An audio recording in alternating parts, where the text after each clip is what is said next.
반갑습니다.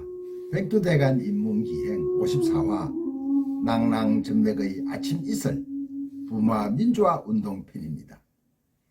흰밤 지새우고 풀잎마다 맺힌 진주보다 더 고운 아침 이슬처럼 내 마음에 서름이 알라리 맺힐 때 아침 동산에 올라 작은 미소를 배운다. 박정희는 5.16 군사 정변을 성공시킨 뒤 국가재건 최고회의에서 8.12 민정이양을 선언했습니다.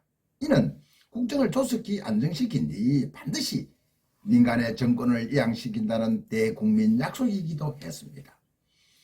박정희는 방공, 경제, 친미를 내세우며 1963년 12월 제5대 대통령부터 무려 제9대 대통령까지 5번이나 개헌을 통하여 유신 장기 집권을 하여 방공과 경제는 굳건히 초석을 다져나갔습니다. 건불실민이라 했는데 유신정권 박정희는 노인천 지역을 제외하고는 공공연한 건건 관건 등으로 국민의 지지, 야당의과 시민의 민주화 요구가 확산하면 할수록 유신 정권은 보란듯이 민주 인사들을 연행하고 탄압하며 강도를 점점 높여갔습니다. 1979년 8월 YH 무역에서 일하던 여성 노동자들이 야당인 신민당사에 들어가 부정폐업을 반대하며 농성을 벌이는 일이 생겼습니다. 경찰이 야당 단사인 신민당사를 점거하고 농성 중이던 여성 노동자들을 폭력으로 진압하는 과정에서 20대 여성 노동자가 사망하는 사건이 발생합니다. 신민당 총재였던 김영삼은 뉴욕타임즈와 인터뷰에서 낡은 제도를 고쳐 새롭게 한다는 유신체제를 1인 독재 장기 집권이라며 강력하게 비판하고 목청을 높였습니다. 미국은 독재 정권과 민주주의를 열망하는 다수의 국민 중 하나를 선택하라. 그 결과 김영삼은 의원직을 제명을 당하고 신민당 국회의원 66명은 전원 의원직을 사퇴하게 됩니다. 김영삼은 정치적 고향인 부산에서 10월 15일 민주선언문을 낭독합니다. 당 모가지를 삐뚤어도 새벽은 온다. 군부 독재 타도 유신 철폐를 외치자 시민들은 기다렸다는 듯 들불같이 일어났고 그야말로 불에 기름을 부은 듯 타올라 부산은 폭풍 정야였습니다. 다음날 10월 16일 아침부터 부산대 도서관 앞에서 학생 약 200여 명이 모여 반정부 시위를 시작했습니다. 처음엔 누군가가 가벼운 노래로 시작했습니다. 긴밤지 새우며 풀잎마다 맺힌 진주보다 더 고운 아침 이슬처럼 내 맘에 서름이 알알이 맺힐 때 박수를 치며 김민기의 아침 이슬 노래를 부르자 순식간에 수백 명으로 불어났습니다. 정강민 학생이 앞장서서 독대 타도 유신 철폐를 외치자 일사불란하게 어깨동무를 하여 스크램을 짜고 학교를 한 바퀴 돈 뒤 길거리로 나갔습니다. 기다렸다는 듯 시민이 하나 둘 합력하기 시작하더니 순식간에 5천여 명으로 도로를 꽉 메워버렸습니다.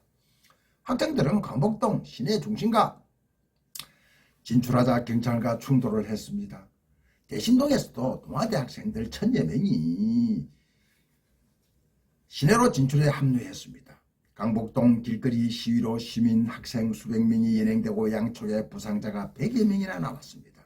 다음날 17일에서는 시민이 주도하는 시민항쟁으로 완전히 돌변해버렸습니다. 처음에는 대학생들이 시위를 주도했으나 나중에는 고교생, 자영업자, 사무직, 일용직, 노동자들까지 광범위하게 참여하여 인원이 5만여 명에 이르렀고 밤늦게까지 시위는 골목골목을 계속되었습니다. 시위대는 정치탄압 중단과 유신정권 타도 등을 외치며 KBS 부산방송국, 도청, 세무서, 파출소 등 주요 기관을 공격하기 시작했습니다. 부천과 마찬가지로 경남대학교 학생들은 마산 시내에 집결하였고 시민들이 합류를 했습니다. 마산 역시 야간 시위는 더욱 강렬해졌고 시위대는 주요 기관을 파괴하기 시작했습니다.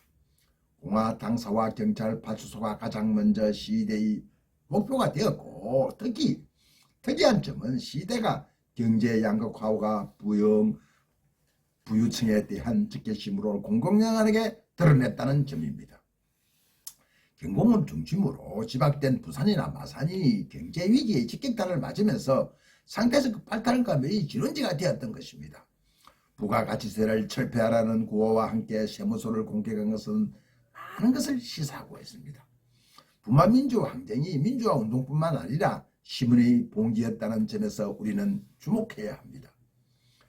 박정희 대통령은 1979년 10월 18일 오전 12시로 부산 지역에 비상계엄령을 선포합니다. 제3공수부대와 해병대 5천여 명이 무장한 채 초기 강화방 강경 진압으로 데모대의 기선을 제압하여 데모의 의지를 그 것을 보안사령관 전두환은 재차 지시합니다.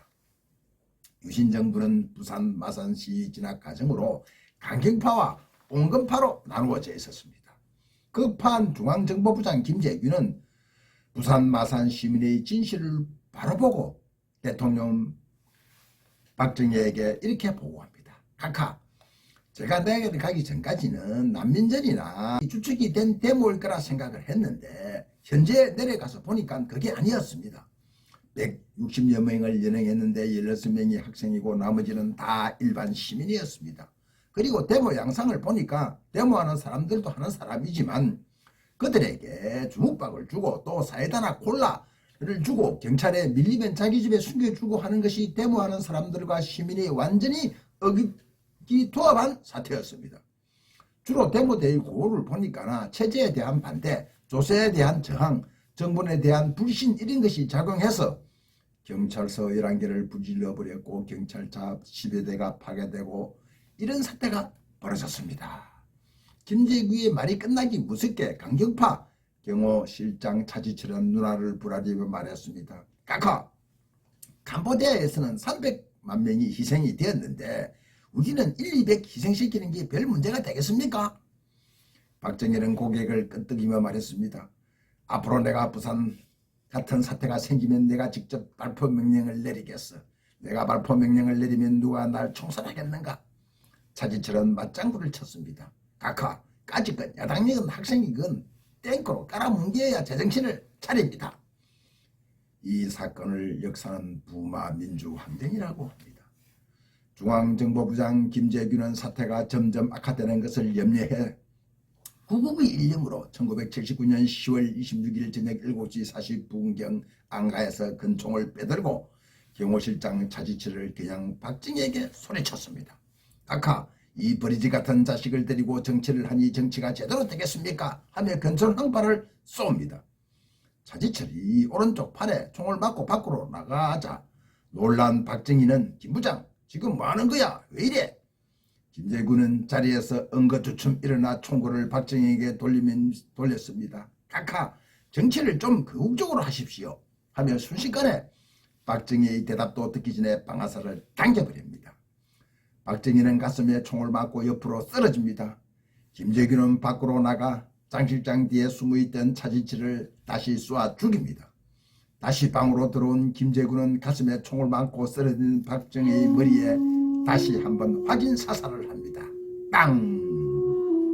그날 밤 부마 민주화 항쟁은 마무리될 수밖에 없었습니다. 감사합니다.